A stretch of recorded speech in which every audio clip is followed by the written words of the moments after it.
Christian Vélo, bonjour. Vous êtes professeur de génétique moléculaire à Orsay et on a beaucoup entendu parler de vous à travers de ces derniers mois, notamment sur la partie du vaccin, la partie du virus. Je tenais à vous accueillir aujourd'hui donc dans cet entretien essentiel parce que je pense qu'il y a beaucoup de choses qui ont été dites.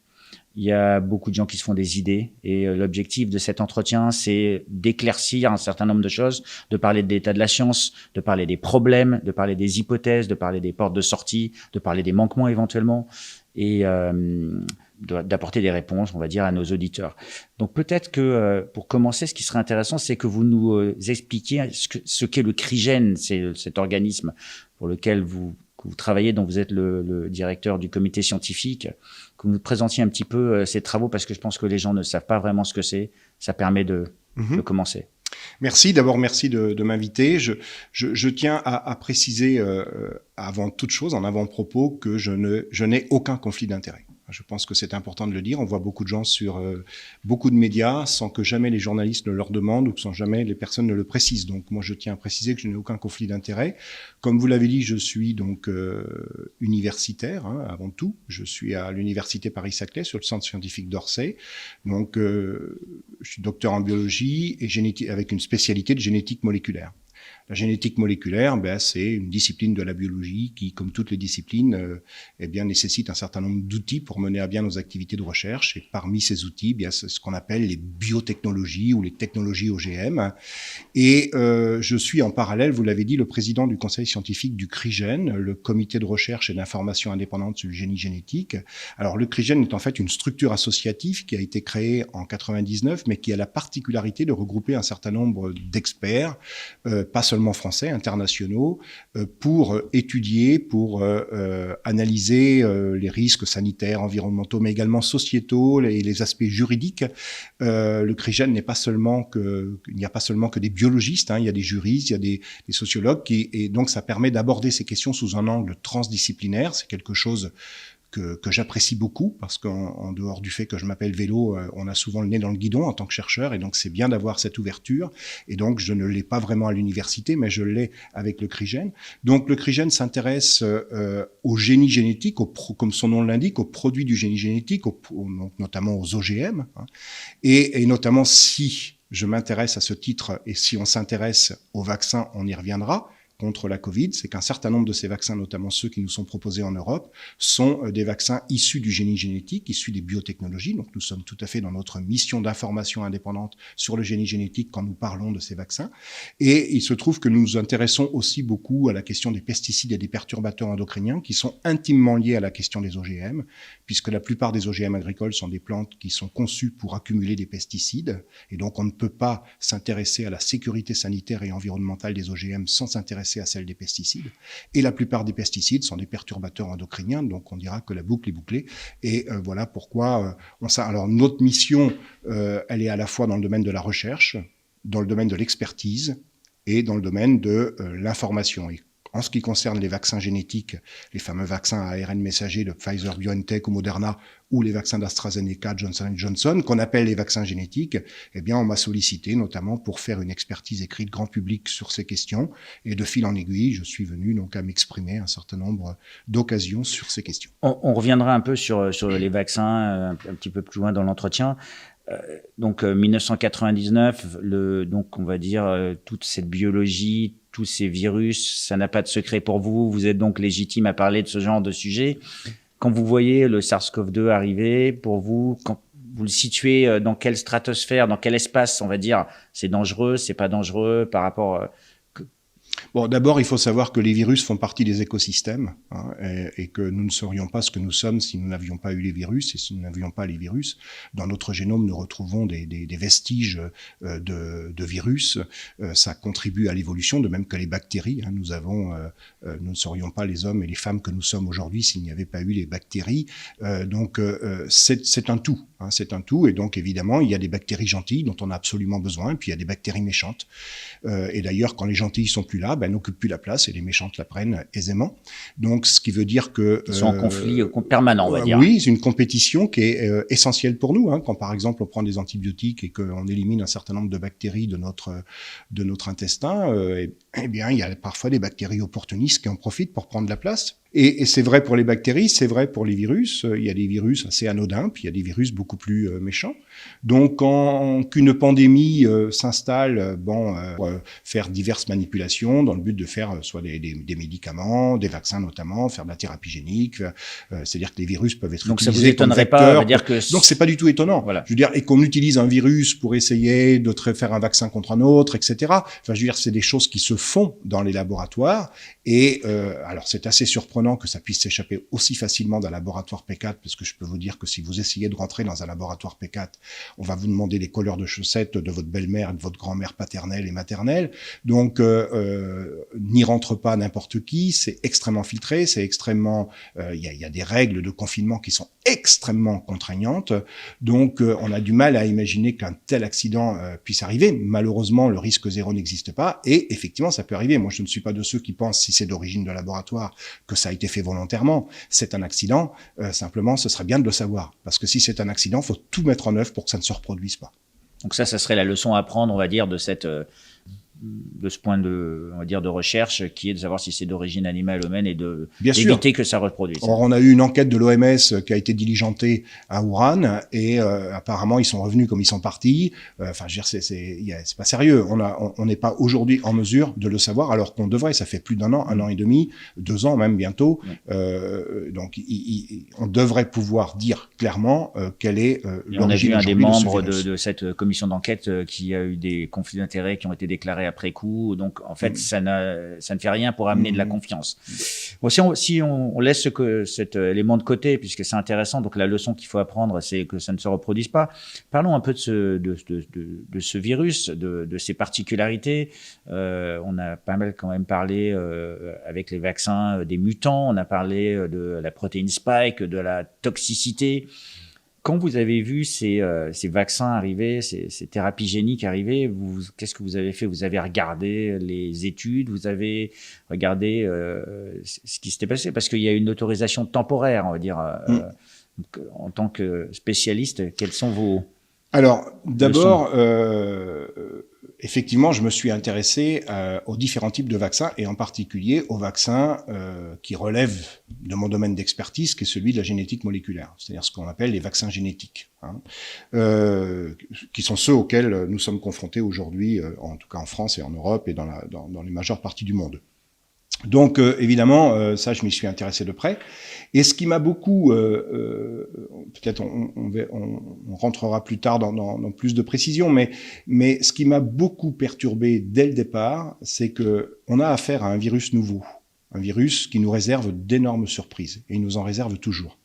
C'est un virus absolument inquiétant de par certains aspects, parce que vous avez par exemple des personnes qui ont attrapé ce virus dans un même foyer. Quand je parle de foyer, c'est au sens foyer au sens pandémique, parce qu'aujourd'hui on dit cluster, si on parle pas anglais, ça fait pas sérieux.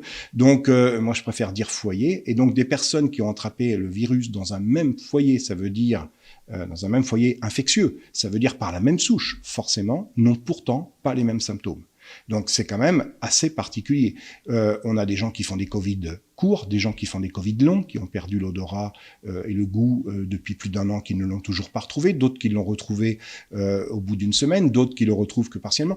Donc ce virus nous réserve d'énormes surprises, et il nous en réserve encore.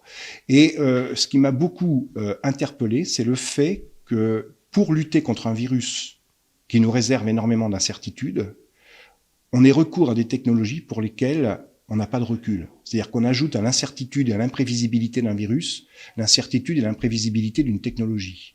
Je dis pas que ces technologies ne s'avéreront pas payantes plus tard, je ne sais pas. En tout cas, ce qui m'inquiète, c'est qu'on ait recours à ces technologies sans aucun recul et sur une pandémie qui est une pandémie mondiale, et donc de très très très nombreuses personnes vont être concernées. par ce vaccin, par cette stratégie thérapeutique ou cette stratégie préventive qui est développée. Voilà, donc ça a été ma première, ma première interpellation. Donc pour ne pas aller dans la partie technologique, on va dire, des thérapies géniques, ça veut dire que vous auriez favorisé, on va dire, le traitement précoce de cette maladie tel que ça a été préconisé par certains médecins? Je pense que d'abord, si on doit avoir recours au vaccin, il vaut mieux avoir recours à des technologies plus anciennes, que l'on maîtrise un peu mieux, même si ça reste du cas par cas, hein, bien sûr, et qu'il faut que ce soit évalué correctement, bien sûr, mais aussi ne pas se fermer les portes en termes de possibilités thérapeutiques, préventives ou curatives. Si on s'était fermé les portes avec le virus du sida et si on avait tout mis sur le vaccin, aujourd'hui, on n'aurait pas la trithérapie qui permette à des gens de vivre tout à fait correctement avec le virus du sida et qui n'en meurent plus, ou en tout cas, voilà, ils peuvent vivre très longtemps avec. Donc, il faut pas se fermer les portes. Or, ce qu'on a vu, ce à quoi on a assisté, moi, je ne suis pas médecin, je ne suis pas virologue, je ne suis pas épidémiologiste, mais simplement, je suis scientifique, je m'interroge, et puis il n'y a pas besoin d'être scientifique pour s'interroger, et pour avoir un esprit critique et un esprit scientifique d'ailleurs. On peut avoir un esprit scientifique sans être un scientifique de métier. Et moi, ce qui m'a beaucoup interpellé, c'est qu'on balaye du revers de la main tout un tas d'alternatives qui étaient proposées. C'est pas scientifique pour vous dire quelque part. C'est pas scientifique du tout, la démarche. On n'est pas allé jusqu'au bout de la démarche. Moi, par exemple, je suis pas là pour me faire le fan club ou le défenseur de Didier Raoult. Mais on a quand même un virologue d'une pointure exceptionnelle en France, c'est lui. C'est le plus grand. Voilà. Et probablement l'un des plus grands mondiaux.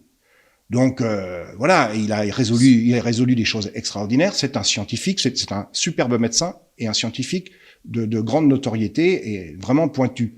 Voilà, il propose l'hydroxychloroquine couplée à l'azithromycine. Peut-être pas revenir sur ce débat, mais pourquoi balayer ça d'un revers de main alors que l'hydroxychloroquine, on la connaît depuis des années et que ça n'a jamais tué personne, et fallait absolument passer à autre chose, et notamment remdesivir qui s'est avéré être un agent toxique et mutagène, qui était défendu par des gens qui avaient d'ailleurs des conflits d'intérêts avec Gilead, qui produisait ce médicament. Bon voilà, donc tout ça, évidemment, c'était pas rationnel. On était sur de la politique, sur de l'économique, sur du conflit d'intérêts, et on n'était pas sur du rationnel, sur du scientifique. Moi, je ne sais pas si l'hydroxychloroquine et couplée à l'azithromycine est vraiment une solution. Je ne sais pas si l'ivermectine est vraiment une solution. En tout cas, je trouve qu'on a balayé tout cela d'un revers de main, un peu trop rapidement, et que ça mériterait qu'on s'y intéresse de beaucoup plus près, parce que mettre tous les œufs dans le même panier, qui est celui du vaccin, eh bien, on aura peut-être l'occasion d'y revenir, mais j'ai peur qu'on aille dans le mur. Et j'ai peur qu'on n'ait pas de stratégie de rechange. Vous venez de dire que, en fait, le débat sur l'hydroxychloroquine et l'azithromycine avait été clos. Quelque part, à la fin de ce que vous venez de nous dire, c'est qu'il n'est pas clos et qu'il serait intéressant de le réouvrir. Oui, il a été balayé d'un revers de main par certains, mais il n'est pas clos. Bien sûr, pour moi, il n'est pas clos. En termes scientifiques. On n'a pas du tout les éléments qui nous permettent aujourd'hui de trancher, alors qu'on devrait les avoir depuis ce temps. Il y a eu pour clôturer ce débat, on a utilisé, on va dire, la pyramide d'épreuves avec les essais cliniques randomisés qui étaient, on va dire, la Rolls-Royce pour essayer de déterminer si ces thérapies fonctionnaient ou pas. Et aujourd'hui, ce qu'on entend la plupart du temps, c'est que les essais ont prouvé que ça ne fonctionne pas, alors que DIAO a eu des études qui prouvent que ça fonctionne. Et du coup, on a un dialogue de normatifs et techniciens sur ces études. Quel est votre point de vue sur la manière dont il faut faire une bonne interprétation de ces méthodes? Mais il faut bien sûr faire. D'abord, là, on est dans une situation d'urgence. Et je trouve que la démarche qu'il y a eu à l'IHU a été remarquable. C'est l'art de la science pour vous? Oui, c'est-à-dire que, non, mais il y a deux choses. Soit on a du temps devant nous et on prend le temps de faire des expériences avec des contrôles, etc., etc. Bien sûr, le contrôle est le propre de l'expérience scientifique. Hein, sauf que le contrôle, c'est quoi lorsqu'on a affaire à des gens qui sont touchés par une maladie? C'est des gens que l'on prend, on leur dit, voilà, vous allez peut-être faire partie du groupe témoin, on va pas vous traiter en réalité.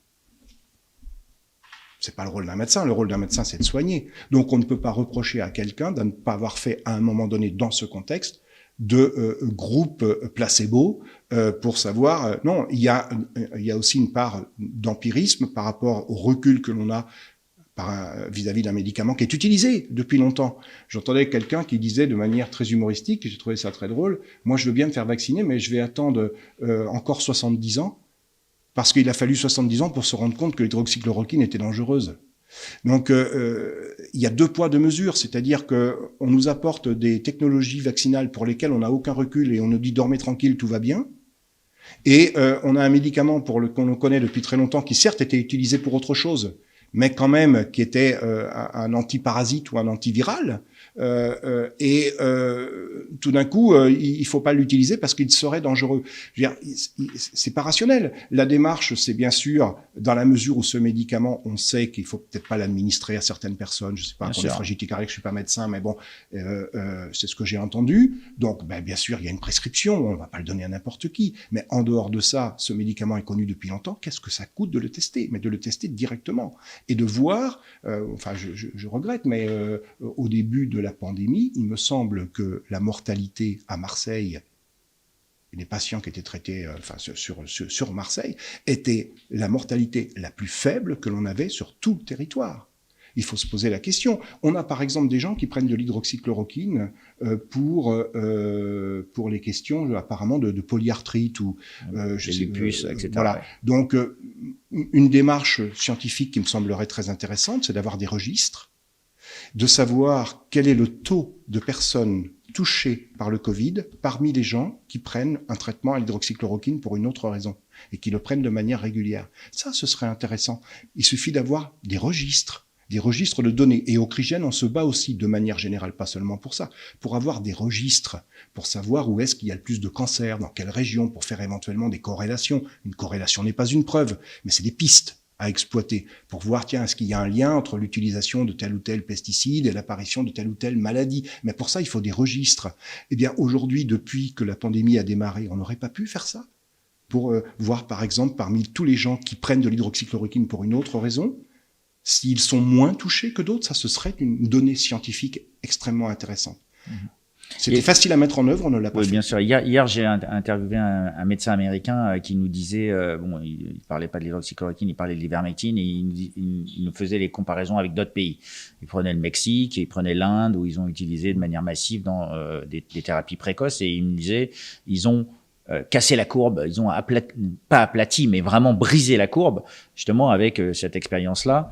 Donc je trouvais que c'était intéressant d'avoir votre point de vue de scientifique sur ces éléments. Peut-être parlons, tournons-nous vers la thérapie génique, vers ces vaccins. Donc à un moment, ces vaccins sont apparus sur le marché comme étant la seule, on va dire, thérapie qui existait pour traiter, avec, comme vous l'avez dit aussi, peu de recul. On n'a pas 70 ans, on avait 70 heures peut-être. Vous avez une AMM conditionnelle. Quand vous regardez, vous avez regardé les AMM au CRIGEN, vous avez essayé de comprendre les composantes de ces divers vaccins. Vous pouvez nous faire un petit panorama sur les diverses technologies qui sont utilisées? Pour la Covid? Oui, pour la Covid. Ouais. En termes de vaccins. Ouais. Alors, vous avez contre la Covid, à l'échelle mondiale, il y a effectivement différents types de vaccins. Des vaccins anciennes technologies, qui sont ce qu'on appelle des vaccins inactivés. Les vaccins inactivés, ça consiste à injecter le virus lui-même, mais qu'on a inactivé. Donc ça, c'est le vaccin chinois, par exemple. C'est le vaccin chinois, Sinopharm, par exemple. Le vaccin indien également. Donc ça, et le vaccin français qui n'est pas encore sur le marché, mais qui est développé par la société Valneva, qui est installée à Nantes, je crois, voilà. Où a priori ce vaccin devrait être disponible début 2022, nous a-t-on dit. Ça, ce sont des vaccins inactivés, c'est-à-dire qu'on prend le virus, on l'inactive, on l'injecte, il n'est pas capable d'injecter son matériel génétique, il est inactivé, mais il va bien sûr donc apparaître comme un corps étranger et notre système immunitaire va pouvoir s'entraîner à fabriquer des anticorps, et le jour où le vrai virus en pleine forme arrive, eh bien nous sommes armés pour lutter contre lui. Voilà, ça ce sont les vaccins les plus classiques. Il y a des vaccins ensuite qui reposent sur des biotechnologies, mais qui existaient déjà avant la Covid-19. Ce sont ce qu'on appelle, alors c'est un gros mot, mais c'est les vaccins à protéines recombinantes. C'est quoi à protéines recombinantes? Ça veut dire que en fait, on fait produire une protéine du virus qu'on va nous injecter. On la fait produire en laboratoire dans des cellules qui ne sont pas celles qui la produisent dans la vraie vie. Hein, c'est ça la définition d'une protéine recombinante. Cellules de singe ou autre. Voilà, c'est des cellules qu'on est capable de cultiver facilement en laboratoire. Ça peut être des bactéries, ça peut être des levures, ça peut être des cellules de plantes, ça peut être des cellules animales. C'est des technologies prouvées, on va dire. Ça, c'est que... Oui, alors moi, j'ai toujours eu quelques petites réticences vis-à-vis. Ça peut s'avérer payant, mais j'ai quand même quelques petites réticences parce qu'il faut quand même avoir un certain recul. Hein. C'est ce dont vous parlez tout à l'heure. En fait, il y a quand même un risque. Donc, il y avait un risque dans le virus et là, il y a un autre risque. Alors, cette technologie de protéines recombinantes, c'est un certain nombre de vaccins qui existaient déjà avant la Covid. C'est notamment, comme ça, c'est le cas du vaccin Engerix-B pour lutter contre l'hépatite B. Donc, c'est-à-dire qu'on fait produire par des cellules que l'on cultive en laboratoire, dans lesquelles on a introduit le gène du virus qui détient le secret de fabrication de la protéine de surface, l'équivalent de la protéine spike pour SARS-CoV-2, qu'on appelle la protéine S pour le virus de l'hépatite B. On la fait produire dans des cellules en laboratoire. On éclate ces cellules se multiplient, ce sont des véritables usines qui produisent, elles prennent le gène viral à leur propre compte, le décodent et fabriquent la protéine virale. On éclate les cellules, on purifie la protéine et on l'injecte à des personnes. Ça, c'est Engerix-B. C'est également... Il y a une petite différence, mais c'est également le cas, par exemple, du vaccin pour lutter contre le papillomavirus qui est responsable du cancer du col de l'utérus.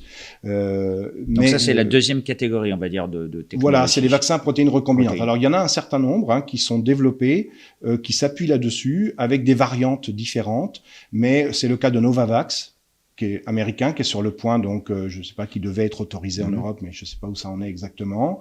C'est le cas d'un candidat vaccin canadien développé par l'entreprise canadienne Medicago. C'est le cas en France d'un vaccin qui s'appelle Covepit, qui est développé par Ose Immunotherapeutics, qui est une petite entreprise qui est située dans la région nantaise, comme Valneva d'ailleurs.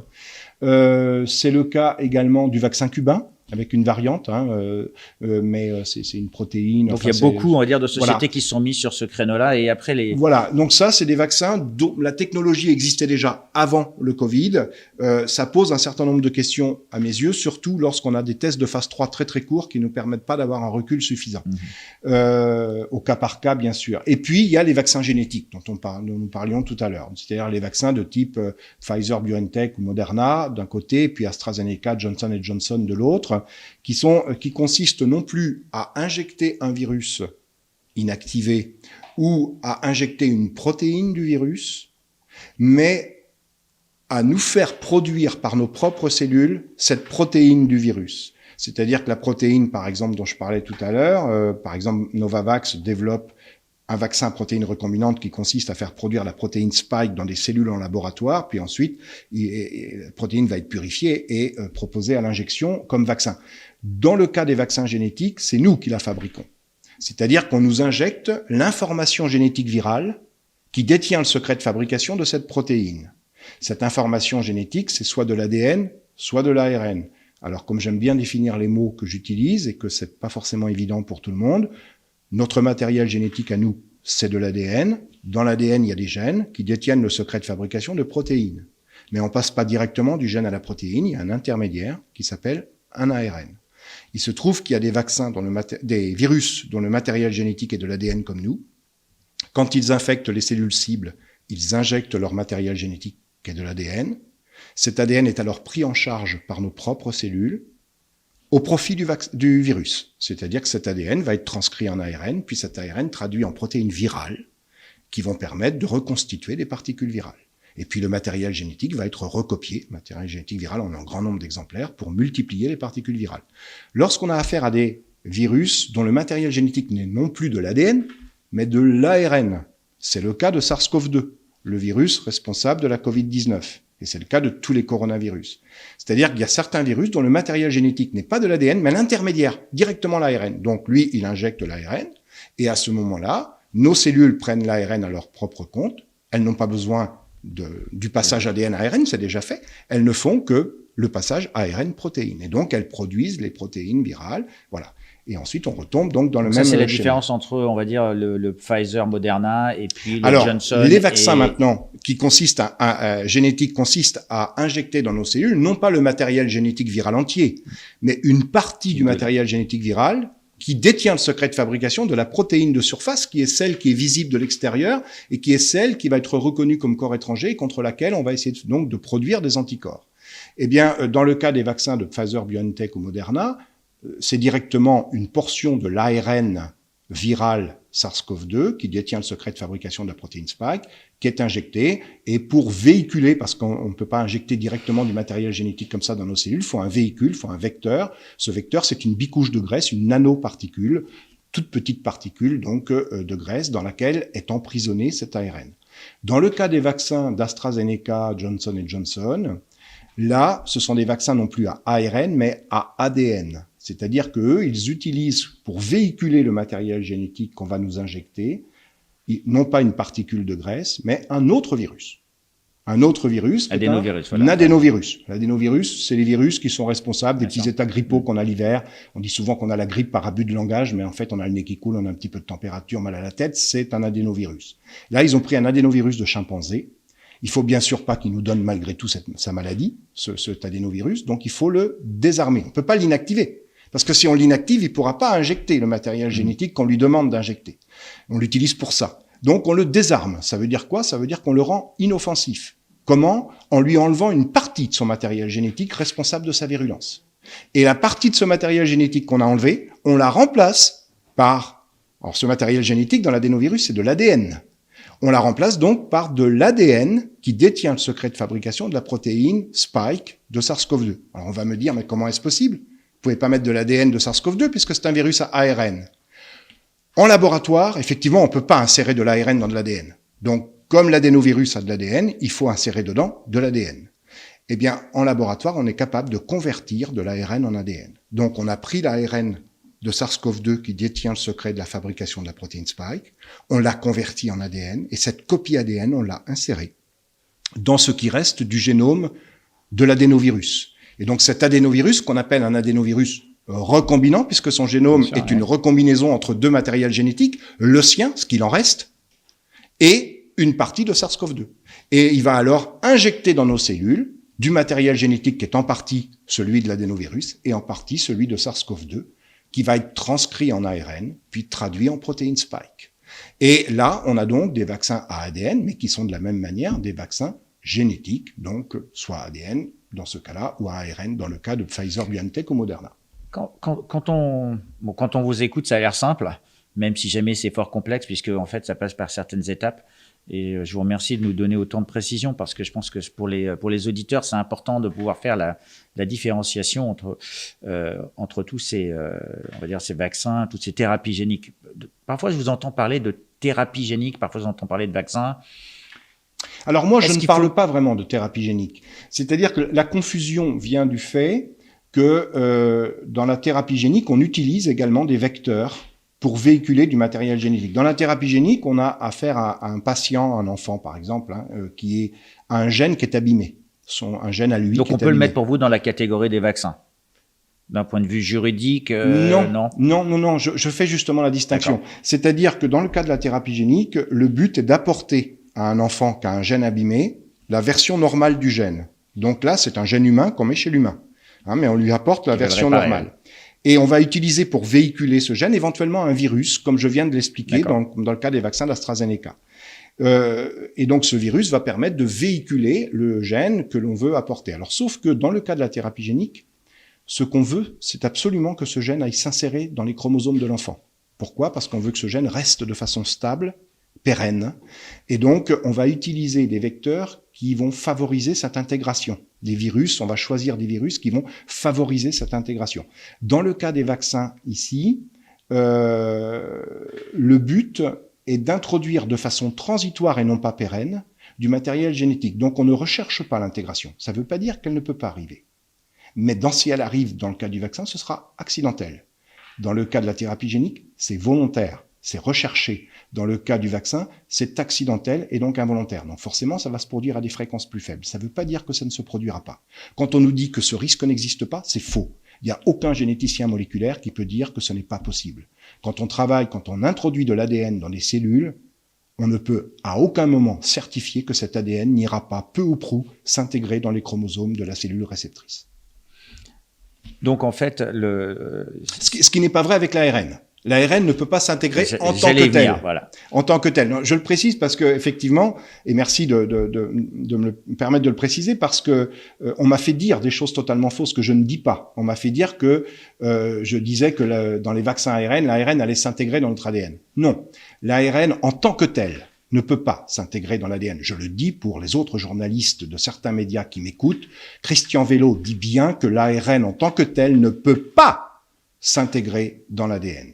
Par contre, si l'ARN venait à être converti en ADN, eh bien, à ce moment-là, ça peut se produire. Donc il y a une phase intermédiaire qui doit Voilà, il y a une phase intermédiaire, et il se trouve qu'on nous a dit que c'était pas possible. Cette phase intermédiaire, elle peut exister dans nos cellules, d'autant plus qu'on vient de découvrir que l'une des enzymes qui intervient dans la réparation de notre ADN, qui est connue depuis longtemps, eh bien, en fait, pour faire ça, elle part d'une molécule d'ARN qu'elle convertit en ADN. Donc on a bien la capacité dans nos cellules de convertir de l'ARN en ADN, et donc ça veut dire que là encore, peut-être ça se produirait à des fréquences extrêmement faibles, mais néanmoins, cette hypothèse ne peut pas être totalement exclue et balayée d'un revers de main comme cela a été fait à maintes reprises. Voilà. Donc en voilà. fait, vous confirmez que ça peut arriver et que la rigueur oui. scientifique voudrait qu'on observe plutôt que de conclure. Je ne dis pas que ça veut dire que c'est une raison pour que ces vaccins soient tout simplement éliminés. Mais on doit être honnête et on doit le dire. Quand on nous dit que ça ne peut pas se produire d'un revers de main, ce n'est pas vrai, comme le monsieur Vaccin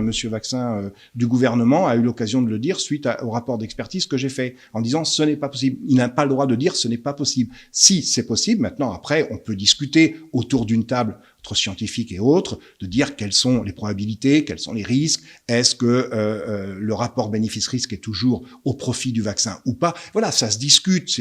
Ne pas être d'accord en science, c'est pas grave, hein. La science a besoin de contradictions comme n'importe qui dans la société. C'est ce qui fait respirer la démocratie et on en a besoin en science comme ailleurs. Et d'ailleurs, en science, c'est une stupidité de chercher le consensus. Parce que l'histoire des sciences nous a montré que c'est parfois celui qui est tout seul à penser d'une certaine manière qui s'avère avoir raison. Donc en science, il faut chercher plutôt science et en France d'ailleurs. Oui, il faut le dissensus.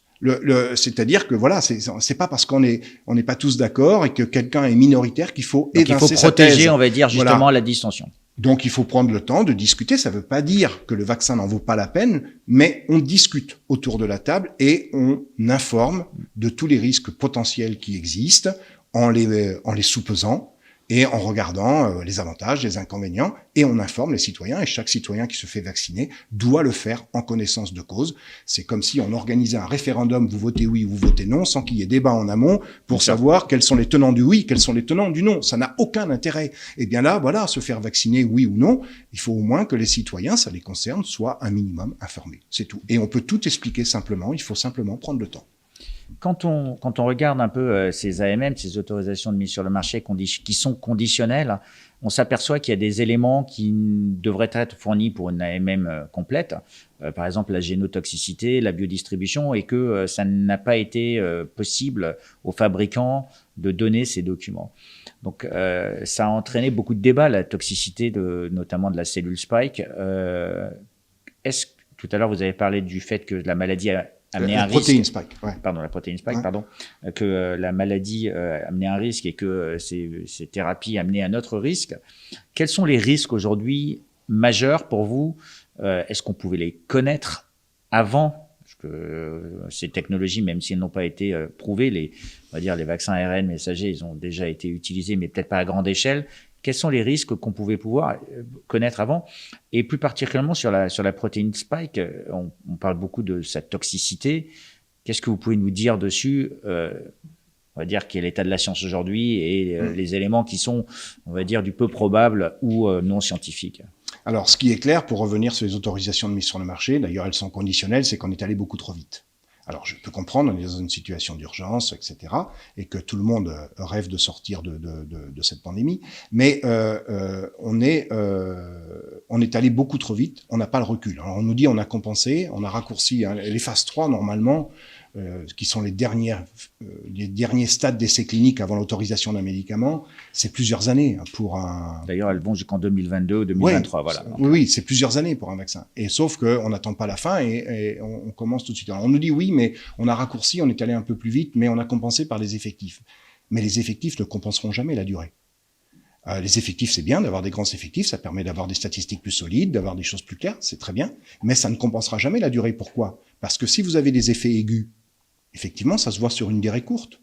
Mais si vous avez des effets plutôt chroniques, et évidemment, on peut penser que, a priori, ça fera pas mourir subitement dans un cri de douleur, mais il peut y avoir des effets sur le plus long terme. Pour avoir les effets sur le plus long terme, il faut faire des essais de long terme.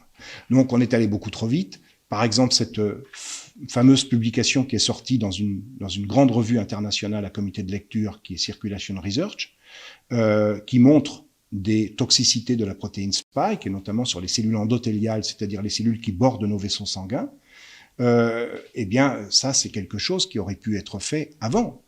Ou, en tout cas, ça demande du temps de le faire. Mais on n'aurait pas dû aller aussi vite dans l'autorisation de ces vaccins sans en savoir plus sur la protéine spike, parce que c'est contre elle qu'on fabrique des anticorps et on la fait produire dans nos cellules. Donc c'est quand même important de savoir ce que cette protéine en tant que telle, quelles sont ses caractéristiques, etc. On a autorisé avant même de le savoir et on s'aperçoit aujourd'hui que cette protéine a des propriétés de pathogénicité en tant que telle, même quand elle est détachée du virus qui la porte. Donc ça cause quand même un gros problème. Et puis on n'a absolument aucune donnée sur l'immunotoxicité, sur la génotoxicité, c'est-à-dire le fait que ça vienne, par exemple, que ça crée des problèmes d'interaction avec notre propre génome, des problèmes d'immunotoxicité, c'est-à-dire des réponses immunitaires non désirées, hein, et parfois exacerbées. Ça nécessite du temps. Ce temps-là on s'est pas donné le temps, et la sécurité est incompatible avec l'urgence. C'est absolument incompatible. Et donc, aujourd'hui, par exemple, on est incapable de dire contre quoi vraiment les vaccins protègent. A priori contre les formes graves, mais on ne sait pas si ça protège des autres formes, on ne sait pas si ça protège de la contagion, à tel point que l'OMS continue à recommander le port du masque et l'application des gestes barrières pour les gens vaccinés. Donc on ne sait absolument rien de tout ça. Et ça, c'est parce qu'on n'a pas le recul. Et les gens qui sont vaccinés ne savent pas pour combien de temps ils le sont.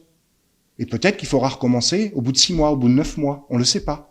Et donc, voilà, on est parti un peu à l'aventure. Alors, je comprends qu'on veuille trouver des solutions rapidement, mais le problème, c'est qu'il va peut-être y avoir des retours de bâton qui seront difficilement récupérables parce qu'on est allé trop vite. Peut-être on aura l'occasion d'en parler. Justement, aujourd'hui, on entend beaucoup parler des variants du fait qu'on a le variant Delta qui devient plus virulent ou plus toxique que certains, et on entend beaucoup parler de ça, et que peut-être les vaccins ne seraient pas totalement efficaces. Donc, vous, de votre point de vue, quand on regarde le risque d'aller trop vite, le risque de variation des mutants du virus, déjà un virus, ça mute pour vous naturellement, non? Oui, le propre d'un virus, c'est de varier.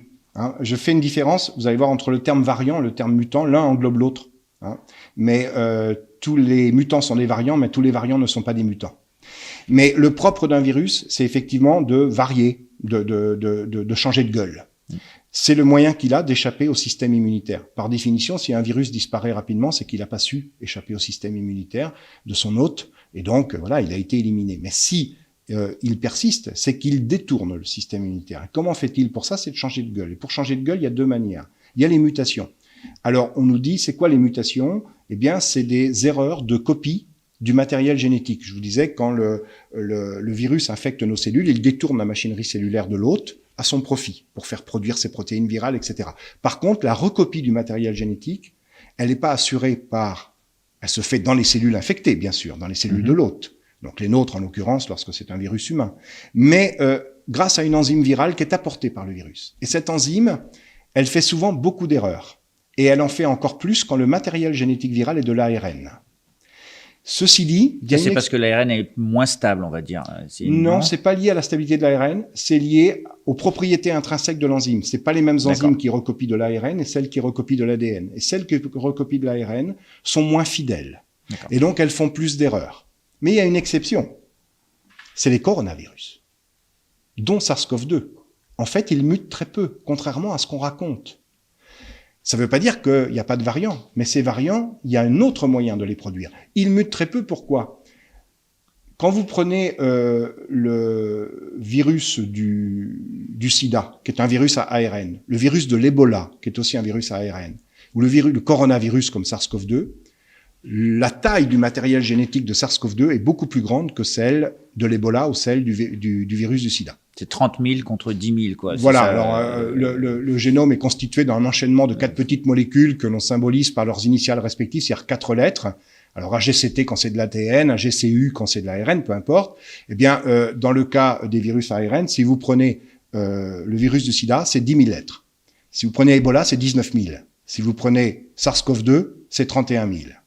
Évidemment, plus c'est grand, plus la probabilité de faire des erreurs est grande. Donc, on pourrait penser que les coronavirus font plus de mutations, plus d'erreurs, que n'en font le virus du sida ou le virus de l'Ebola. C'est le contraire. Pourquoi ? Parce que l'enzyme de SARS-CoV-2 ou des coronavirus en général, qui est responsable de la recopie de son matériel génétique, est doté d'un système de détection des erreurs et de correction des erreurs. Et donc, il y a des mutations, bien sûr qu'il y en a, mais pas tant que ça.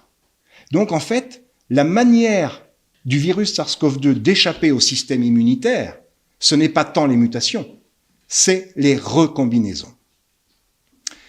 Et les recombinants, qui sont les résultats de recombinaisons comme les mutants sont les résultats de mutations, font tous les deux partie des variants. Il y a des variants qui sont des mutants, il y a des variants qui sont des recombinants, sachant qu'on peut avoir aussi un mélange des deux. Alors, c'est quoi des recombinants ? Des recombinants, la recombinaison, c'est du mélange de matériel génétique. Tout le monde sait le faire, mais les virus sont les champions. Les virus sont les champions de la recombinaison. Et parmi les virus, qui sont déjà les champions, les coronavirus sont les champions des champions de la recombinaison. C'est-à-dire que quand vous avez 2 génomes viraux qui cohabitent, et donc là c'est 2 ARN, puisqu'on a affaire à des virus ARN, lorsque l'enzyme va recopier ce matériel génétique, en quelque sorte, elle va être capable de sauter d'un génome à l'autre. Alors, s'ils sont tous les deux totalement identiques, le fait d'échanger les morceaux, ça ne va pas causer de problème. Mais s'ils sont pas tout à fait identiques, c'est-à-dire si on a, par exemple, un variant et puis la souche d'origine, eh bien, on va refaire encore de nouveaux variants parce qu'on va échanger des morceaux de l'un avec l'autre. Donc, c'est pas normal qu'ils aient muté, varié. Voilà. Donc, juste peut-être une petite question pour essayer de le vulgariser pour le public. Par rapport à un virus comme celui de la grippe, en fait, les mutations, ça représente quel pourcentage ? Parce qu'on a l'impression que la grippe, tous les ans, on doit changer de souche pour le virus, donc parce qu'il y a une grande, on va dire, variation du virus. Et aussi, on entend souvent que le virus de la grippe, parfois, n'est pas aussi efficace. Donc, il y a des années, il est efficace à 40%. Le vaccin, vous voulez dire ? Pardon, le vaccin de la grippe, il n'est pas efficace, il est efficace à 40% ou à 60%. Là, tout à l'heure, la question, c'était vraiment, on s'est posé la question de savoir si ces vaccins étaient efficaces contre les mutants et les variants recombinés ou pas. Donc, essayez de nous donner une idée de ce que ça représente. Le taux de mutation du virus de la grippe, je ne vais pas vous donner le chiffre là parce que je l'ai pas en tête, donc je préfère pas dire de bêtises, mais il est élevé, c'est certes. Mais plus élevé que le SARS, beaucoup plus élevé. Oui, le virus de la grippe change de gueule tous les ans parce qu'il fait des erreurs, il fait des mutations. Et lui, c'est des mutations. Mais les coronavirus, eux, alors pour vous donner là un chiffre, quand vous avez 2 génomes de coronavirus qui cohabitent entre eux, le taux de recombinaison, dès lors qu'ils sont en présence, le taux de recombinaison est minimum de 10%. D'accord. Donc là, c'est énorme. C'est énorme. Pour les autres virus, c'est de 0,2 à 0,1 à 2%. Là, on est à 10%. Dès lors qu'ils cohabitent, bien sûr, il faut qu'ils cohabitent. Et heureusement, ça n'arrive pas souvent, et tant mieux. Mais pour vous donner un exemple de virus recombinant qui, par exemple, ça inquiète toujours les virus recombinants parce qu'on ne sait jamais dans quel sens ça part. Le virus recombinant peut être moins méchant que les virus parentaux, et en quel cas tout va bien. Mais ils peuvent être plus méchants. Et un virus recombinant qui nous a fait beaucoup peur parce qu'on ne sait jamais dans quel sens ça évolue, c'est le virus H1N1, qui est en fait un double recombinant puisque c'est un recombinant entre 3 souches de virus, grippe aviaire, grippe humaine et grippe porcine. Bon, voilà, les virus adorent ça. Et même les coronavirus sont capables de recombiner avec des virus qui ne sont pas de leur famille. Par exemple, il y a des publications scientifiques qui ont montré de la recombinaison entre des coronavirus bovins ou de chauve-souris et virus de la grippe. Donc, vous voyez que, alors, il faut qu'ils soient tous les deux à ARN, quand même. On peut pas avoir de recombinaison entre un virus à ARN et un virus à ADN, mais entre 2 virus à ARN ou entre 2 virus à ADN, c'est tout à fait possible. Eh bien, les coronavirus adorent recombiner. Bien sûr, pour que ça se produise, il faut que cohabitent dans les mêmes cellules, à un moment donné, 2 génomes viraux. Donc, c'est normal qu'on se pose la question de l'efficacité des vaccins à ARN ou à adénovirus sur les diverses souches qu'on va avoir. Bien sûr. Alors, d'abord, les variants, quels qu'ils soient mutants ou recombinants, évidemment, ils peuvent échapper aux anticorps produits par la vaccination. c'est ce qu'on appelle l'échappement immunitaire, et donc ils vont être insensibles à la vaccination, et donc ils vont pouvoir continuer à proliférer. Et la question, moi, parce que vous parliez tout à l'heure de la question des risques, on a parlé de la génotoxicité, de l'immunotoxicité, il y a, pour moi, le principal risque sur lequel j'alerte depuis décembre dernier, enfin depuis que, même avant, puisque le rapport d'expertise date de septembre ou octobre, mais la vidéo didactique qui avait été diffusée par le CRIGEN date de décembre dernier. J'alerte sur le fait que les vaccins génétiques peuvent augmenter la recombinaison. Pourquoi? Je le disais, pour qu'il y ait recombinaison, il faut que cohabitent dans les mêmes cellules 2 génomes viraux. Mais dès lors que vous introduisez volontairement du matériel génétique viral à titre de vaccination, il suffit d'un seul virus infectant dans ces cellules pour qu'il y ait recombinaison entre le génome du virus infectant lorsqu'il va se recopier et le génome, une partie du génome de la souche d'origine qui est en fait le matériel génétique vaccinal. Donc ça, c'est un des risques que vous avez alerté, quoi. Alors évidemment, on va me dire, mais il faut que, au moment où la personne se fait vacciner, que cohabite chez cette personne un virus infectant, en plus du vaccin, etc. Oui, mais on nous dit que la vaccination ne protège pas a priori de la contagion. Ça veut dire que peuvent cohabiter chez un même individu vaccin et virus. Et lorsqu'on va se faire vacciner dans les vaccinodromes, pourquoi y a-t-il pas un poste de détection? Ce serait simple à mettre en place dans les vaccinodromes.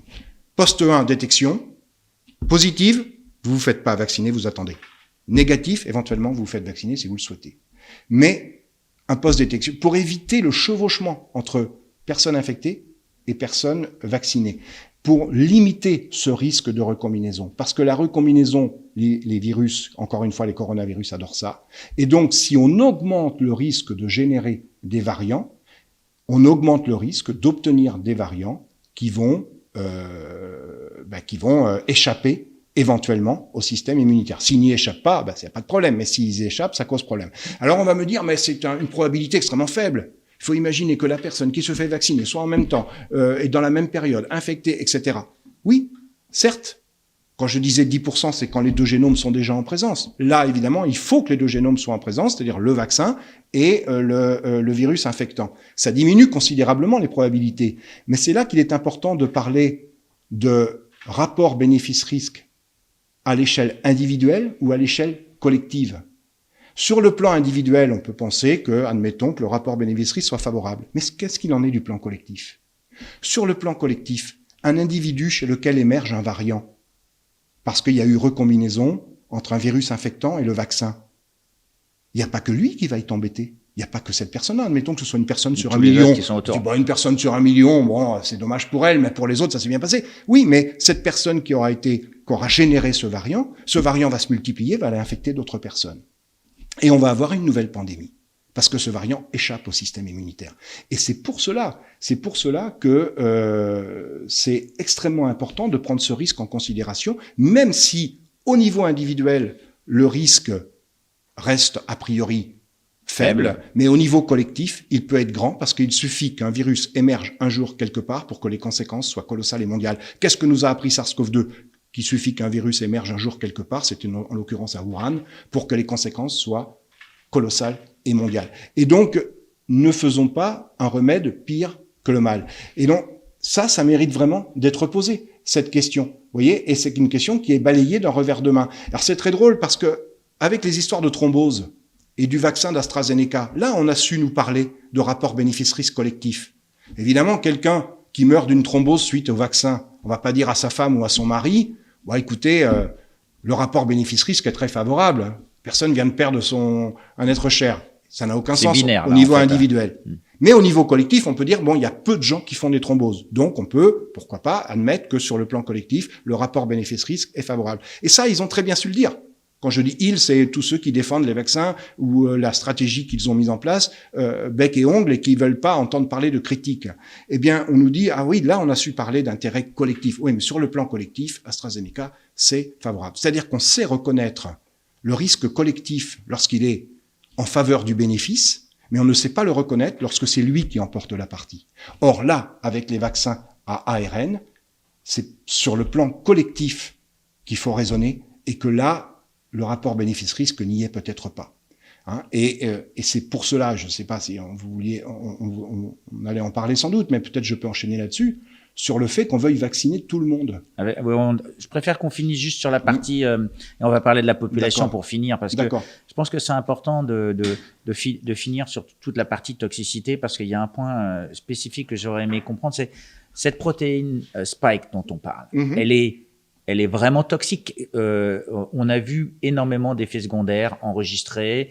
On voit les régulateurs, les autorités parler de la balance bénéfice-risque toujours en faveur de la vaccination. Et il y a de moins en moins de réservations dans les vaccinodromes.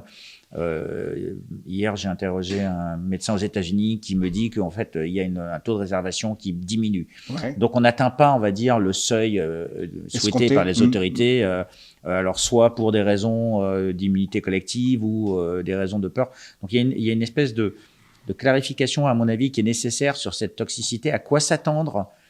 Qu'est-ce qu'on peut dire, on va dire, aux auditeurs sur cela? Et est-ce qu'il y a d'autres risques qu'on n'a pas identifiés, dont on n'a pas parlé? Il y a d'autres protéines, on va dire, dans ce virus. Alors, encore une fois, c'est très difficile de savoir à quoi s'attendre. D'une part, parce que les études n'ont pas été faites en amont, parce que on est allé trop vite et que les tests de phase 3 n'ont pas eu la durée qu'ils auraient dû avoir. Et ensuite, parce que il faut du suivi. Il faut un suivi étroit des personnes. Il faut des données. Il faut des données des personnes qui ont été vaccinées. Or, ces données vont être de plus en plus difficiles à obtenir. Pourquoi? Parce que vous avez vu ce qui s'est passé avec AstraZeneca. Beaucoup de gens qui ont eu la première injection n'ont pas voulu la deuxième. Du coup, ils ont une première injection d'Astra et puis ils ont une deuxième de Pfizer-BioNTech. Ça, pour vous, c'est une erreur? Ah ben, en termes de suivi, certainement. Alors, je ne peux pas en vouloir aux personnes qui ont souffert d'une première injection d'AstraZeneca de ne pas prendre le risque de la deuxième. Évidemment, personne ne peut leur en vouloir. Mais c'est quand même un gros souci. Ça veut dire qu'on a autorisé l'AstraZeneca beaucoup trop vite, sans être sûr qu'il serait suffisamment accepté pour pouvoir faire la deuxième injection. Ça, c'est une erreur. Pas de ceux qui ont été vaccinés, qui ont choisi AstraZeneca, mais de ceux qui ont imposé AstraZeneca, parce qu'à une époque donnée, quand vous aviez un certain âge, il y a quelques mois, vous ne pouviez pas vous faire vacciner par autre chose que par AstraZeneca. Et je connais un certain nombre de personnes qui ont dit c'est hors de question que j'ai ma deuxième injection d'Astra. Donc ils ont eu du Moderna ou du Pfizer-BioNTech. Comment voulez-vous, quand vous mélangez les genres, pouvoir avoir un suivi extrêmement sérieux de savoir s'il y a des effets secondaires, s'ils sont dus à tel vaccin et à de l'immunotoxicité, s'ils sont dus à tel autre et à de la génotoxicité, etc., etc. Vous ne pouvez pas le savoir. Et on noie le poisson. Donc, aujourd'hui, c'est extrêmement compliqué. Et là encore, on n'a pas de registre sérieux. On n'a pas de registre de savoir telle personne a été vaccinée à telle période avec les tranches d'âge, etc., les sexes, et de dire, voilà, on a plutôt une manifestation de tel type d'effet dans telle fraction de la population, dans fonction de l'âge. Voilà ce qu'il faudrait, puisqu'on est en train de faire, de fait, une expérience grandeur nature. Allons jusqu'au bout et collectons les données, qu'elles ne servent au moins pas à rien, cette expérience grandeur nature. On revient toujours à la notion d'effet, à la notion des données. Une question sur la population cible. On parle beaucoup aujourd'hui de plusieurs choses, de l'obligation vaccinale, de la vaccination des enfants, des adolescents. Quels sont vos points de vue, on va dire, sur ces populations cibles, les priorités qu'on a données aux personnes plus à risque, les jeunes, l'obligation vaccinale? Alors d'abord, avant de vacciner une population particulière, faudrait-il encore qu'on ait fait des tests corrects sur une représentation de cette population. Dans donc vous revenez à la base scientifique, c'est on va tester. Voilà. Ensuite, aujourd'hui, on est dans une politique de vaccination systématique de tout le monde. Alors on a commencé par les prétendus plus fragiles, etc. Ok. Et maintenant, on veut vacciner, par exemple, les plus jeunes, à partir de 12 ans. C'est une énorme erreur. C'est une erreur stratégique. Stratégique ou médicale? Les deux. Mais médical sans doute, mais le problème c'est que l'acte médical ici, il est consécutif à une décision politique. Dans on va dire médical, c'est le bénéfice-risque individuel, stratégique, c'est le bénéfice-risque collectif peut-être qu'on va chercher. Moi je pense que dans le médical il y a les deux, mais non, c'est une erreur stratégique puisque la décision est politique. Hein, on a d'ailleurs un conseil qui est un conseil de guerre, je ne sais plus comment on appelle ça, un conseil de défense, où tout se fait à huis clos et on n'a aucune transparence. Il y a des décisions qui sont prises qui sont des énormes erreurs. Et quand j'entendais encore sur des médias ce matin, les gens se faire dire oui, tout le monde part bille en tête en disant la vaccination c'est la solution. Admettons que ce soit la solution, admettons, et que les vaccins soient suffisamment sûrs, admettons. Voilà, on a résolu tout ça, les vaccins sont sûrs, et la vaccination c'est la bonne solution, admettons. Hein, je dis pas que c'est le cas, mais posons cette hypothèse. Peu importe, vacciner massivement en période de pandémie est une erreur. Pourquoi c'est une erreur? Parce qu'en période de pandémie, le virus circule, par définition. Si le virus circule, il y a des variants qui émergent, qu'ils soient des mutants ou des recombinants. Ces variants ne posent problème que s'ils échappent à l'immunité, hein, comme le variant Delta, par exemple, dont on parle en ce moment. Or, ce variant, si on est en période de vaccination massive, ça veut dire que la souche d'origine va être freinée, puisque les vaccins la bloquent, puisque les vaccins sont efficaces contre la souche d'origine. Donc cette souche d'origine ne peut plus faire de compétition au variant. Et le variant a la voie libre. Je vous le disais au tout début de mon intervention. Ça veut dire que c'est on est dans un écosystème mal, quoi. Voilà, mais on est dans un écosystème. Je prenais l'exemple des bactéries dans notre intestin. Si on les élimine, ou si on a un bouleversement de notre flore intestinale, de notre flore vaginale, eh bien, il y a souvent des petites bactéries ou des champignons qui prennent la place et qui occupent le terrain. Il y a des infections. Il faut qu'il y ait cette compétition. Dans les hôpitaux, on utilise beaucoup d'antibiotiques. Et on comprend pourquoi, hein, on ne va pas le reprocher, bien sûr. Sauf qu'il y a des bactéries résistantes aux antibiotiques. Les staphylocoques dorés, les streptocoques, résistantes à la plupart des antibiotiques couramment utilisés. Du coup, ces bactéries, elles ont le champ libre. Elles n'ont plus les autres bactéries qui leur font de l'ombre. Et donc, elles prolifèrent dans les hôpitaux et elles sont responsables des fameuses maladies nosocomiales. Eh bien, qu'est-ce qu'on est en train de faire ici en vaccinant massivement en période de pandémie? On est en train de bloquer la souche d'origine qui ne fera plus d'ombre aux variants. Et les variants auront la voie libre. C'est-à-dire qu'on est en train de faire du vaccin vis-à-vis de SARS-CoV-2, vis-à-vis du virus, ce qu'on fait avec les antibiotiques vis-à-vis des bactéries. Et donc, il ne faut pas vacciner tout le monde. Alors, si tout le monde était victime du virus et que ce virus soit vraiment gravissime, c'est-à-dire que les gens, voilà, en meurent dès lors qu'on le chope, etc. Évidemment, là, on comprendrait qu'on essaie de vacciner tout le monde, de protéger tout le monde, en même temps. Mais là, c'est pas le cas. Les jeunes sont pour la plupart asymptomatiques. C'est-à-dire qu'ils véhiculent le virus. Pas population à risque, donc, sans être malades. Ouais. Mais il faut en profiter, c'est une aubaine. Il faut laisser le virus circuler via les jeunes, parce qu'eux ne sont pas malades, mais ils permettent au virus d'être toujours là, et donc de faire de l'ombre à d'éventuels variants. Imaginons qu'émerge un variant encore plus méchant que le Delta. Et ça va peut-être arriver. Je suis pas là pour jouer les oiseaux de mauvais augure, mais on peut le craindre. Si ce variant émerge et que ce variant est à ce point méchant qu'il touche tout le monde, y compris les jeunes, eh bien, comme les jeunes auront été vaccinés, ce virus pourra effectivement toucher tout le monde et infecter tout le monde et rendre malade tout le monde, éventuellement tuer. Donc, c'est une erreur stratégique que de vouloir vacciner tout le monde. Une fois que la pandémie est passée, pourquoi pas? Si la vaccination s'avère être efficace, etc., pourquoi pas dire, allez, on vaccine tous les gens qui le veulent, indépendamment de qui ils sont, de l'âge qu'ils ont, du sexe, etc. Très bien. Mais à partir du moment où on est encore en période de pandémie, il ne faut surtout pas vacciner tout le monde, il faut laisser le virus d'origine encore circuler à travers des personnes qui ne sont pas à risque, qui ne risquent pas d'être malades, ce sont les jeunes. Or, on est en train de faire quoi? De vacciner les jeunes. Et donc, ça veut dire qu'au lieu de jouer la compétition sportive, parce qu'il n'y en a pas qu'une compétition sportive en ce moment, il n'y a pas que l'Euro 2021, on est en pleine compétition vaccination. On se fait la comparaison. Oh, les Allemands, ils ont vacciné plus que nous. Ah, les Anglais, ils ont vacciné plus que nous. On est en pleine compétition sportive. Mais si on considère que la vaccination, c'est la solution, on doit être content que nos voisins soient vaccinés, même s'ils le sont plus rapidement que nous. Ben, au contraire, on doit être content. Eh bien non, on fait une compétition. C'est ridicule. Il faut une coordination mondiale de la vaccination. Si on considère que la vaccination est la solution, il faut la coordonner au niveau mondial. Comment? Ben, il faudrait les variants, les mutations. Il faudrait une organisation mondiale de la santé. Ah mais ça existe? Ah bon? WHO, ah oui, ça s'appelle, non? Oui. WHO, l'OMS en français, eh bien, ça existe, mais alors qu'est-ce qu'elle fait?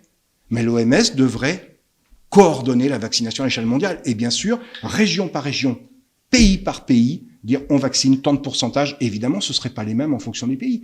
Prenez un pays qui est victime. Vous allez passer pour un globaliste quand même en disant si jamais il faut qu'il y ait une coordination mondiale. À quoi ça sert d'avoir une organisation mondiale de la santé si on n'est pas capable d'organiser au niveau mondial donc là, une vous parlez prévention opérationnellement. Contre une pandémie mondiale. Opérationnellement. C'est pas politique, c'est opérationnellement de centraliser les vaccins, de distribuer les doses pays par pays en fonction des besoins, mais en fonction des besoins par rapport à la nécessité de vacciner telle frange de la population ou pas. Dans certains pays, par exemple, ils sont victimes beaucoup de virus qui sont véhiculés par des insectes qui viennent piquer le bras. Tiens, bizarrement, là où on vaccine d'ailleurs. Et donc là, il y a des risques de cohabitation entre le matériel génétique vaccinal et puis des vaccins, des virus à ARN qui sont pas forcément des coronavirus, mais qui peuvent créer de la recombinaison.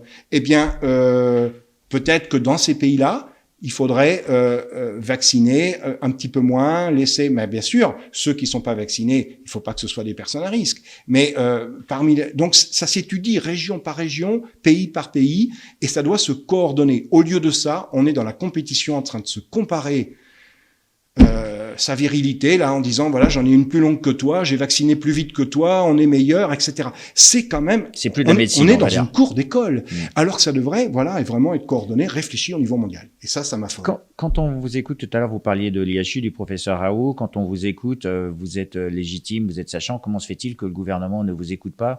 Comment se fait-il qu'en France, on a des scientifiques comme vous, de renom, qui donnent l'impression de connaître leur sujet, de le maîtriser, d'avoir une approche de bon père de famille quelque part, tout en étant scientifique. Ce que je ne suis pas, parce que j'ai pas d'enfant. Mais non, bon, alors c'était une image, mais et sans vous manquer de respect, ça paraît aberrant qu'on ait cette connaissance et qu'on ne l'utilise pas. Oui, ben c'est une question. Je ne fais que le déplorer.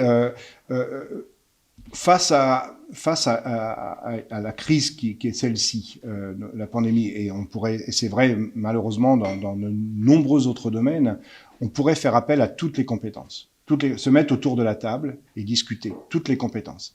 Et évidemment, a priori, il faut surtout des compétences en virologie, en épidémiologie, etc., que je n'ai pas d'ailleurs, mais que Raoult soit exclu est un non-sens. C'est un non-sens. On devrait pouvoir discuter tous ensemble et mettre des gens qui ont des avis contradictoires. Justement, c'est ça qui est intéressant. C'est justement ça. Or, on se retrouve dans la même situation que celle que je connais bien, par exemple, de l'Agence européenne d'évaluation sanitaire, l'EFSA, la ESA en français, l'EFSA en anglais, ou les agences d'évaluation de manière générale, où en fait cohabitent des gens qui sont tous, qui pensent tous de la même manière. Hein. Et quand vous avez par exemple à l'EFSA quelqu'un qui quitte l'Agence européenne de sécurité alimentaire, eh bien c'est lui qui suggère son remplaçant. C'est-à-dire qu'en fait on a une consanguinité parfaite et on n'a pas du tout une représentation. Je le connais bien par rapport à la question des OGM. Hein. Eh bien le panel OGM de l'Agence européenne de sécurité alimentaire, c'est que des scientifiques qui pensent tous de la même manière. C'est-à-dire qu'il n'y a pas une représentation de la diversité de pensée qu'il y a dans le monde scientifique. Or, c'est cette richesse, cette diversité de pensée qui fait que on va pouvoir avancer. Il faut mettre sur la table la contradiction. Or, on ne l'a pas. Et là, on ne l'a pas dans le collège scientifique. Dans le collège scientifique qui conseille le gouvernement, on n'a que des gens qui pensent de la même manière et qui balayent d'un revers de main tous ceux qui pourraient émettre la moindre critique en disant ce sont des antivax. Bon, ben voilà, ce sont des antivax, ce sont des complotistes, et terminé. Et il n'y a pas de dialogue, et il n'y a pas de débat. Voilà, je ne peux que le déplorer, que le constater, et que le déplorer. Et bien sûr, tout le monde marche dans le même sens, c'est-à-dire que voilà, dès lors que quelqu'un apporte une question critique, eh bien, on va nous dire non, c'est absolument faux, mais sans argumenter. C'est-à-dire qu'on va faire des allégations. J'ai été sollicité il y a pas très longtemps par le CESE et on m'a demandé de répondre à des propos qui avaient été tenus par Monsieur Fischer, Monsieur Vaccin et Monsieur Axel Kahn contre les arguments et notamment l'alerte que je lançais sur la recombinaison. Et vous avez par exemple Monsieur Fischer qui dit ah non mais la recombinaison, c'est pas possible pour des virus à ARN, parce que l'ARN ne peut pas être transformé en ADN. Pardon ? Ça veut dire que la recombinaison n'existe pas pour des virus à ARN, c'est connu depuis les années 60. Hein. Donc, je suis désolé, Monsieur Fischer, soit vous êtes un incompétent, soit vous mentez délibérément. Hein. Et on me dit également, ah oui, mais s'il devait y avoir de la recombinaison entre le vaccin et puis un virus infectant, alors ça existerait aussi avec des virus atténués, avec des vaccins atténués, parce que les vaccins atténués, ça consiste à injecter un virus qui n'est pas mort, qui est simplement dans les choux.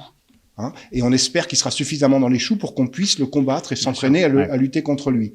Et lui, effectivement, le vaccin atténué, le virus atténué, il n'est pas mort. Donc il injecte son matériel génétique. Et lorsque ce matériel génétique est de l'ARN, eh bien on se retrouve avec une cohabitation éventuelle avec le vaccin et un éventuel virus infectant. Eh bien pas de chance, Monsieur Fischer. En avril dernier, il y a une publication qui est sortie et qui montre l'apparition d'un virus recombinant contre la bursite infectieuse du poulet, où on a vacciné massivement des batteries de poulet avec un vaccin atténué, et il y a eu un recombinant qui est apparu, beaucoup plus méchant que la souche d'origine, et qui est le résultat d'une recombinaison entre un virus infectant et le matériel génétique qui a été injecté par le virus atténué, donc lors de la vaccination. Donc voilà, ça existe, et donc ça doit être pris en considération. Eh bien non, on nous dit non, ce que raconte cette personne, ça tient pas la route, etc. Mais il n'y a aucun argument, ce sont des allégations. Et donc face à ces allégations, qui sont des phrases par définition très courtes, hein, c'est à l'emporte-pièce. Évidemment, quand vous faites une réponse à cette allégation, ce n'est pas une allégation, c'est un argument étayé qui fait une demi-page. Donc vous avez une phrase et vous répondez une demi-page, parce que effectivement, c'est la différence entre des allégations gratuites et des arguments scientifiques étayés. Et on n'a pas ça aujourd'hui dans le débat. Donc, quelque part, en venant ici, on vous donne cet espace pour pouvoir justement avoir ce débat. Je vous en remercie. Et quand on parle de recombinants, quand vous parlez de risques, on va dire, sur la vaccination massive de la population, et donc qu'il faut essayer de ne pas vacciner tout le monde, est-ce que ça amène une question sur les traitements précoces et sur les traitements, puisque quelque part, si y a ces recombinants, si jamais ces variants, on va développer d'autres virus. Est-ce qu'il ne faut pas se poser la question sur la stratégie globale de la gestion de cette épidémie ? Bien sûr, et puis tirer les leçons de ce qui se passe ailleurs. Les deux pays qui ont vacciné le plus, c'est l'Angleterre et Israël. Et qu'est-ce qui se passe ? Ils sont aujourd'hui embêtés par le variant Delta. Et alors on nous dit que les personnes qui sont infectées par le Delta sont des gens qui ne sont pas vaccinés. Moi, j'attends la preuve. J'aimerais bien en avoir la démonstration. J'en suis pas certain. En Israël, ils ont vacciné massivement, vraiment massivement. Hein. Alors, j'ai du mal à croire que les seuls infectés par le variant Delta sont des personnes qui n'ont pas été vaccinées. Et la réponse que l'on veut faire, c'est vacciner encore plus. Mais à un moment donné, il faut se poser, il faut réfléchir. Hein, je veux dire, on peut toujours pédaler puis aller dans le mur. On peut aussi freiner, mettre le pied par terre, prendre le temps de regarder la carte et réfléchir pour savoir si on va pas changer de direction. Et on n'a pas ça aujourd'hui. Il y a qu'une stratégie et il faut coûte que coûte adopter cette stratégie et ne pas se remettre en question. Voilà, donc c'est particulièrement inquiétant. Et donc vous, n'ayant pas ces données, quel est, on va dire, le conseil que vous donneriez au gouvernement ou aux agences de santé si jamais vous les avez en face? Pour terminer. Le conseil que je donnerais, c'est arrêter de vacciner massivement. Alors, déjà, apportez-nous la démonstration que le vaccin ne pose pas de problème. Hein, et si, effectivement, l'argument est de dire oui, mais il y a urgence et même il y aura peut-être des problèmes, mais on doit quand même vacciner parce que ça protège, apportez-nous la preuve de la protection. Et si cette preuve est apportée, alors vaccinons. Mais ne vaccinons pas tout le monde. Encore une fois, laissons un échappatoire à la souche d'origine pour qu'elle fasse de l'ombre à d'éventuels variants. Ça, c'est le point clé et on ne le fait pas. Et puis, je donnerais surtout comme conseil, de ne pas considérer la crise du Covid toute seule, isolée du reste du monde. C'est-à-dire que quand on regarde quelles sont les personnes, attention, hein, dans les propos que je vais tenir, je ne néglige aucun mort. Hein, et un mort est un mort de trop. Donc évidemment que ceux qui sont morts à cause du Covid, c'est déplorable. Et bien sûr, il ne s'agit pas de négliger ces morts-là. Loin de là. Simplement, regardons quelles sont les personnes qui ont été victimes du Covid. Le Covid n'est pas un virus tueur. Enfin, le SARS-CoV-2, responsable de la Covid, n'est pas un virus tueur. Pourquoi ? Il n'est pas un virus tueur, parce que s'il c'était un virus tueur, tous les gens qui l'ont mourraient, et là, ce serait beaucoup plus dramatique. Non, ce n'est pas un virus tueur, c'est un virus qui porte l'estocade finale chez des gens qui sont déjà fragiles. Et donc la vraie question est de savoir, pour la grande majorité, il y a eu quelques exceptions de personnes a priori bien portantes qui ont été vraiment sévèrement victimes de SARS-CoV-2, mais pour la grande majorité des gens qui ont été sévèrement victimes de SARS-CoV-2 au point d'en mourir, au final, étaient des personnes qui étaient vulnérables et qui étaient fragiles. Donc la vraie question, c'est de se poser pourquoi y a-t-il autant de personnes fragiles, Alors on nous dit, ah oui, mais ce sont des personnes âgées, donc par définition elles sont fragiles. 90% des gens qui meurent du virus SARS-CoV-2 ont plus de 65 ans ou 70 ans. Mais c'est vrai pour toutes les maladies, ça. C'est pas spécifique à SARS-CoV-2. Par contre, on a des gens plus jeunes qui en meurent, mais qui sont par exemple obèses. Et on a en France, en 2012, le dernier recensement, je crois que je connais moi, c'était 7 millions d'obèses en 2012 en France. C'est énorme, 7 millions d'obèses. La vraie question est pourquoi y a-t-il autant d'obèses? Pourquoi y a-t-il autant de personnes qui ont des comorbidités, ce qu'on appelle de manière générale les maladies chroniques, qui sont en fait des maladies environnementales. Les facteurs qui aggravent, on va dire, la oui, probabilité d'avoir une forme grave. Et ce sont des personnes qui ont des cancers, ce sont des personnes qui ont des diabètes de type 2, ce sont des personnes qui sont obèses, etc. Évidemment, ces personnes sont vulnérables. Mais pourquoi personne ne se pose la question au niveau des instances? Pourquoi y a-t-il, ou en tout cas refuse de se la poser, autant de personnes qui ont des cancers? Il y a des gens de plus en plus jeunes qui ont des cancers aujourd'hui. On nous dit que l'espérance de vie continue d'augmenter. Bien sûr que non. Et aujourd'hui, quand on regarde le nombre de personnes, et on en connaît tous autour de nous, qui ont 40 ans, 50 ans, 30 ans, et qui meurent d'un cancer, et les parents assistent au décès de leur enfant quand l'espérance de vie continue d'augmenter, ce sont les enfants qui enterrent les parents, pas le contraire. Alors on va penser que je m'éloigne du sujet, pas du tout. Je m'éloigne pas du sujet. Pourquoi y a-t-il autant de personnes qui ont des comorbidités et de plus en plus jeunes? Pourquoi y a-t-il autant d'obèses? On sait, ça ne peut pas s'expliquer par la génétique. Il n'y a aucune loi de Mendel qui permet d'expliquer une telle explosion sur des Donc c'est les modes de vie, c'est les modes d'alimentation. Ça ne peut pas s'expliquer par des infections. On sait qu'il n'y a pas derrière chaque cancer un virus ou une bactérie, et derrière chaque obèse non plus. Donc, et ça ne peut pas s'expliquer par le vieillissement de la population puisque ça touche des gens de plus en plus jeunes. Il reste quoi? Il reste les facteurs environnementaux. Alors, c'est multiple, les facteurs environnementaux. Mais notamment, on sait à quel point aujourd'hui, par exemple, les perturbateurs endocriniens sont responsables de ces cancers, sont responsables de ces maladies chroniques, de cette obésité, etc. Et qu'est-ce qu'on fait contre les perturbateurs endocriniens, contre les pesticides? Rien. Il y a une maladie qui tue peu et il faut vacciner tout le monde. Il y a une maladie qui tue beaucoup et on ne fait rien. Et le problème, c'est que les victimes de l'un sont les victimes de l'autre. C'est-à-dire que tout est lié et qu'on ne résoudra pas le problème du Covid si on ne prend pas le problème dans sa globalité. Dans sa globalité. Et quand on avait Monsieur Salomon qui venait tous les soirs nous faire le décompte du nombre de morts du Covid, s'il avait dû nous faire le nombre de morts, le décompte du nombre de morts des maladies chroniques, il ne s'agit pas de mettre en opposition certains morts contre d'autres. Mais visiblement, vis-à-vis du gouvernement, tous les morts n'ont pas la même valeur. Parce que en 2008, l'OMS, la fameuse Organisation mondiale de la santé, et ça s'est pas arrangé depuis, mais dès 2008, elle a fait un rapport mondial sur les maladies chroniques dans le monde. C'était 38 millions de morts dans le monde en 2008, dont 29% avaient moins de 60 ans. Eh bien, qu'est-ce qu'on a fait pour ça? Rien. On continue à autoriser des pesticides, on vient de réautoriser les néonicotinoïdes pour les betteraviers, alors qu'on sait que ces molécules sont des poisons.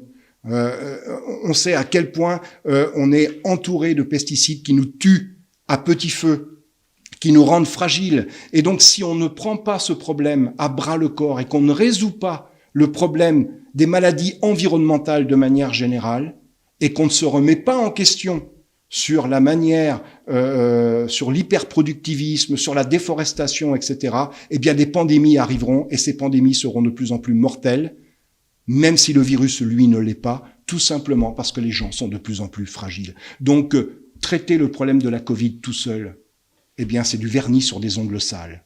Parce que demain, il y en aura une autre pandémie et le problème sera le même. Parce qu'une personne qui est vulnérable, eh bien, elle va se faire emporter par n'importe quelle maladie qui vient se rajouter à son tableau clinique qui est déjà très lourd. Donc, il faut résoudre le problème de santé de fond et ne pas mettre les choses dans des petites boîtes et déconnecter tout ceci. Avec la Covid, il y a une pandémie qui en cache une autre, c'est celle des maladies environnementales. Ben écoutez, professeur Vello, merci beaucoup de cet exposé dans le cadre de ce qu'on appelle les entretiens essentiels. J'ai appris énormément de choses, je tiens à vous le dire. Et j'aimerais vous inviter pour revenir, pour nous parler justement de ces maladies. Avec plaisir. Parce que je pense que, comme vous avez dit, ça va un petit peu au-delà de la Covid. Mais en tout cas, je vous remercie.